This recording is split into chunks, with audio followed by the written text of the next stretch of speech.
안녕하십니까? 삶의 깊이를 더하는 지혜의 샘, 이 시간 함께 해주셔서 감사합니다. 오늘 우리가 함께 나눌 이야기는 우리 시대를 관통하는, 그러나 우리가 미처 이름 붙이지 못했던 하나의 거대한 흐름에 관한 것입니다. 본격적인 이야기에 앞서 만약 오늘 이 내용이 여러분의 마음에 울림을 준다면 이 지혜의 빛을 주변에도 나누어 주시길 부탁드립니다. 여러분의 공유 하나가 누군가에게는 새로운 깨달음의 창을 열어줄 수 있습니다. 또한 구독을 통해 저희와 계속해서 이 깊이 있는 여정을 함께해 주십시오. 이 채널을 통해 나누는 모든 말씀 위에 들으시는 모든 분들의 삶 위에 하나님의 크신 은혜와 평안이 가득하기를 기도합니다. 자, 질문 하나로 시작하겠습니다. 인생의 궁극적인 목적은 무엇일까요? 이 질문에 대해 현대사회는 암묵적으로 그러나 매우 강력하게 하나의 답을 제시하고 있습니다. 바로 쾌락입니다. 오늘 우리는 쾌락주의, 즉 헤도니즘에 대해 깊이 탐구해 보고자 합니다. 아마 쾌락주의라는 단어 자체는 생소하게 들릴지 모릅니다. 하지만 그 영향력은 우리 삶 구석구석에 스며들어 있습니다. 쾌락주의 철학의 가장 기본적인 원리는 이것입니다. 선이란 즐거움이며 악이란 고통이다. 즉, 인간 존재의 최고선, 인생의 궁극적인 목적은 즐거움을 최대한 누리고 고통을 최대한 피하는 데 있다는 것입니다. 이것은 어찌 보면 너무나 당연하게 들립니다. 치열한 경쟁 사회 속에서 고된 하루를 보낸 우리 모두가 퇴근 후 맛있는 음식이나 재미있는 영화를 보며 작은 위안을 얻고 싶어하는 것은 자연스러운 인간의 본능일 것입니다. 쾌락주의자는 끊임없이 더 많은 즐거움과 더 적은 고통을 추구합니다. 하지만 여기서 진정한 쾌락주의자는 단순히 최대의 쾌락이 아닌 최적의 쾌락을 추구한다는 미묘한 차이가 있습니다. 모든 것을 고려했을 때 가장 이상적인 즐거움을 찾는 것이죠. 이 쾌락주의는 현대에 갑자기 등장한 사상이 아닙니다. 그 뿌리는 인류의 역사만큼이나 깊습니다. 공식적인 철학으로서의 쾌락주의는 고대 그리스의 키레네 학파에서 시작됩니다. 키레네 학파는 제가 노골적인 쾌락주의자라고 부르는 이들입니다. 아마 여러분은 키레네 학파라는 이름은 들어보지 못했어도 그들의 철학이 어떤 모습인지는 영화나 드라마를 통해 수없이 보셨을 겁니다. 고대 로마의 연회 장면을 떠올려 보십시오.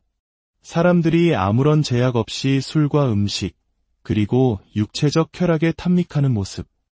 이것이 바로 키레네 학파가 추구했던 삶의 방식입니다. 이는 종교적인 형태로까지 발전했습니다. 고대 그리스 로마 신화에는 술의 신 바쿠스 또는 디오니소스가 있습니다. 그를 기리는 축제는 광란의 향연이었습니다. 사람들은 술에 취함으로써 평소의 이성과 의식의 한계를 벗어나 신비로운 초월적 세계와 접촉할 수 있다고 믿었습니다. 술에 취해 황홀경에 빠지고 심지어 신전에서 성적인 행위를 통해 억압된 자아를 해방시켜 신들과 교감할 수 있다고 생각했던 것입니다. 이것이 바로 원초적이고 거친 형태의 쾌락주의였습니다. 하지만 쾌락주의의 역사는 여기서 끝나지 않습니다. 곧이어 훨씬 더 세련되고 정제된 형태의 쾌락주의자들이 등장합니다. 바로 에피쿠로스 학파입니다. 오늘날 우리는 미식가나 예술품의 조예가 깊은 사람, 삶의 질을 중시하는 사람을 에피큐리언이라고 부르기도 합니다. 이는 에피쿠로스 학파가 추구했던 쾌락의 성격 때문입니다. 그들은 키레네 학파의 노골적인 쾌락 추구가 결국 더 큰 고통을 낳는다는 것을 일찌감치 간파했습니다. 이것이 바로 쾌락주의의 역설입니다. 쾌락을 쫓는 사람이 마주하는 딜레마죠. 만약 당신이 원하는 쾌락을 얻는 데 실패하면 무엇을 느끼게 될까요? 바로 좌절감입니다. 그리고 좌절감은 고통스럽습니다. 쾌락을 더 간절히 원할수록 실패했을 때의 고통은 더욱 커집니다. 반대로 당신이 원하는 쾌락을 얻는 데 성공하면 어떻게 될까요? 처음에는 만족스럽겠지만 그 상태가 너무 오래 지속되면 이내 권태감과 지루함에 빠지게 됩니다. 아무리 맛있는 음식이라도 매일 먹으면 질리는 것과 같은 이치입니다. 그리고 이 권태감 또한 쾌락주의자에게는 고통스러운 것입니다. 결국 쾌락주의의 역설이란 원하는 것을 얻어도 지고 얻지 못해도 지는 게임과 같습니다. 에피쿠로스 학파는 이 역설을 이해했습니다. 그들은 순간의 즐거움에 따르는 대가를 알았습니다. 과음의 끝에는 끔찍한 숙취가 있고 무분별한 성적 탐닉의 끝에는 더 큰 불행이 기다릴 수 있다는 것을요. 그래서 그들은 쾌락과 고통 사이의 균형을 잡으려 했습니다.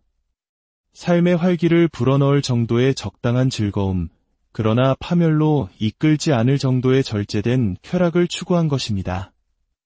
이들의 궁극적인 목표는 아타락시아, 즉 마음의 평정을 얻는 것이었습니다. 이는 고대의 또 다른 철학 학파인 스토아 학파와 같은 목표였지만 접근 방식은 정반대였습니다.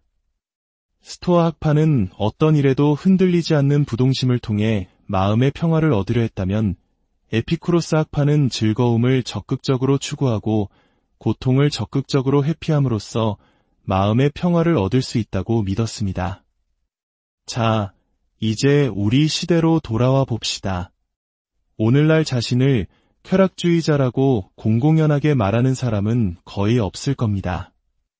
어딘가 부정적인 어감이 있기 때문이죠. 하지만 우리 모두의 마음속에는 작은 쾌락주의자가 살고 있습니다. 즐거운 경험을 원하고 고통스러운 경험은 피하고 싶은 것은 인간의 본성입니다. 문제는 쾌락주의가 이 본능적인 욕구를 삶의 궁극적인 가치로 격상시킬 때 발생합니다. 진리와 선함의 최종 판단 기준이 오직 쾌락과 고통의 계산으로만 이루어질 때 우리 사회는 어떤 모습이 될까요? 현대 사회는 행복 추구를 황홀경의 추구로 번역하는 듯합니다. 행복이 거의 전적으로 느낌이라는 범주 안에서만 정의되고 있습니다. 한번 주변을 둘러보십시오. 요즘 우리는 나는 이렇게 생각해라고 말하기보다 나는 이렇게 느껴라고 말하는 경향이 있습니다. 이성적인 판단과 분석을 표현해야 할 때조차 느낌이라는 단어를 사용합니다.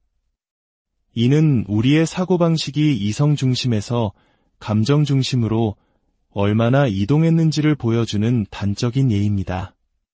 물론 감정은 인간에게 매우 중요합니다. 하지만 생각과 감정은 분명히 다릅니다. 우리 문화 속에서 감정의 역할이 지나치게 과장되면서 우리는 생각에 대해 느끼고 아이디어에 대해 느끼는 시대에 살고 있습니다. 이러한 경향은 더욱 극단적인 현실 도피 형태로 나타납니다. 마약, 알코올 중독과 같은 사회 문제는 고통과 책임을 회피하고 불편하고 불쾌한 모든 것으로부터 벗어나려는 현대판 노골적 쾌락주의의 비극적인 단면입니다. 삶의 목적이 오직 기분 좋음을 느끼는 것이 될 때 인공적인 수단을 동원해서라도 그 상태에 도달하려 하는 것입니다. 기분이 좋으면 그건 좋은 거야. 이 말은 현대 쾌락주의의 윤리 강령과도 같습니다. 선악의 판단 기준이 더 이상 절대적인 진리나 도덕률이 아닌 지극히 주관적인 느낌에 의해 결정됩니다. 심지어 대중가요 가사 속에서도 이렇게 기분이 좋은데 어떻게 이게 잘못된 일이겠어? 라는 식의 메시지가 울려 퍼집니다. 이는 기독교적 윤리가 아닌 명백한 쾌락주의의 윤리입니다. 그렇다면 기독교는 쾌락을 죄악시하고 고통만을 강요하는 종교일까요? 결코 그렇지 않습니다. 하나님께서는 우리가 이 세상에서 즐거움을 누리는 것을 금하지 않으셨습니다. 아름다운 자연, 맛있는 음식, 사랑하는 사람과의 교제, 모두 하나님이 주신 선물입니다. 기독교와 쾌락주의의 근본적인 차이는 최고선을 어디에 두느냐에 있습니다. 쾌락주의는 즐거움을 최고선으로 삼지만 기독교는 하나님의 뜻과 그분의 영광을 최고선으로 삼습니다. 우리 주 예수 그리스도께서 예루살렘으로 향하셨을 때 그분은 쾌락주의자가 아니셨습니다. 그분 앞에는 십자가라는 극심한 고통이 기다리고 있었습니다.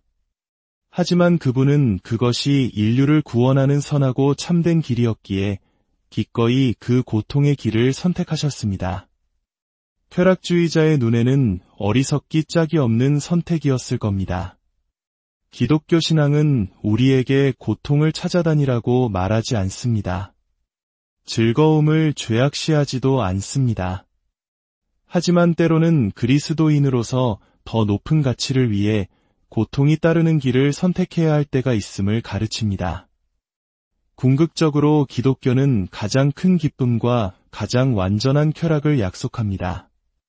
가장 극심한 고통의 장소는 지옥이며 최적의 기쁨이 있는 곳은 바로 하나님 나라입니다. 하지만 하나님 나라의 기쁨은 쾌락주의가 말하는 육체적, 감각적 쾌락과는 차원이 다릅니다. 그것은 창조주이신 하나님과의 온전한 교제 속에서 누리는 영적인 충만함과 평화, 그리고 영원한 만족입니다. 초월적인 존재, 즉 진리와 선의 궁극적인 기준이신 하나님이 사라진 자리에 남는 것은 무엇일까요? 결국 남는 것은 덧없고 변덕스러운 우리의 감정뿐입니다. 현대사회를 휩쓰는 쾌락주의의 물결은 바로 이 영적 공백 속에서 더욱 거세게 휘몰아치고 있습니다. 끊임없이 우리의 감정을 따르라고 속삭이는 세상 속에서 우리는 잠시 멈추어 서서 질문해야 합니다. 나는 찰나의 쾌락을 쫓고 있는가? 아니면 영원한 기쁨을 향해 나아가고 있는가? 오늘 이 이야기가 여러분의 삶에 깊은 울림과 생각할 거리를 주었기를 바랍니다. 여러분의 모든 걸음 위에 하나님의 변함없는 사랑과 진리가 등불이 되어 주시기를, 그리고 그 안에서 참된 평안과 기쁨을 발견하시기를 간절히